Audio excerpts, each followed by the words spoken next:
اللہ والوں کی عجیب باتیں ہوتی ہیں. ایک مجذوب تھے، اللہ ان کی قبر پہ کروڑوں رحمتیں کریں. ایک آدمی گیا تو وہ جناب بڑا رویا.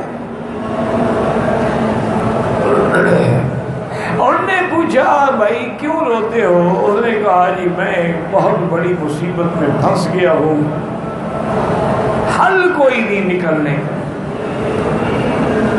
آپ میرے لیے دعا کر دیں. میں بھائی تمہیں نسخہ بتاتا ہوں، یہ ہے مجذوبی نسخہ، نہ قرآن میں ہے نہ حدیث میں ہے، لیکن اس کی روشنی سے مجذوبوں کا نسخہ ہے، عمل کرو. اس نے کہا جی کیا؟ انہوں نے کہا ایسا کرو جلدی جاؤ، تمہارے گھر کے قریب کوئی دریا یا ندی یا نہر ہے؟ ہاں جی ایک بڑی ندی ہے.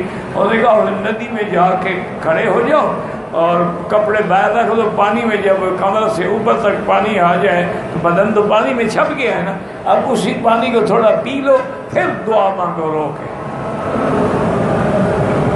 ہاں وہ ہے نا. کیا مطلب؟ انہوں نے کہا بھائی اللہ رزق حلال ہو تو دعا قبول کرتے ہیں نا، اور کپڑے بھی پاک ہوں تو قبول کرتے ہیں. اب پانی سے پاک تو کوئی چیز ہے ہی نہیں، اور رزق حلال تو ابھی وہی دریا کا پانی آپ نے پیا ہے نا. اب جو دعا مانگو گے، دیکھ اس نے جا کے دعا مانگی تو دوسرے میرا تو اسی دن کام ہو گیا. نے فرمایا بھائی اصل مسئلہ یہی ہے کہ رزق حلال ہو، لباس بھی حلال ہو. چونکہ حدیث میں آتا ہے، حاجی حج پہ آتا ہے، پیسہ ظلم کا ہے، رشوت کا ہے، کمیشن کا ہے، اور وہ کہتے ہیں لبیک اللہم لبیک، تو آواز آتی ہے ملبس کا حرام وماکلو کا حرام، تیرا کھانا بھی حرام سے ہے، لباس بھی حرام سے ہے.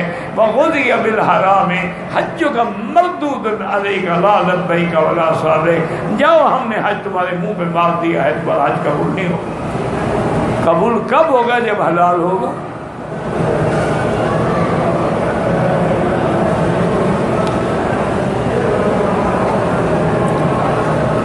ہم نے احرام کی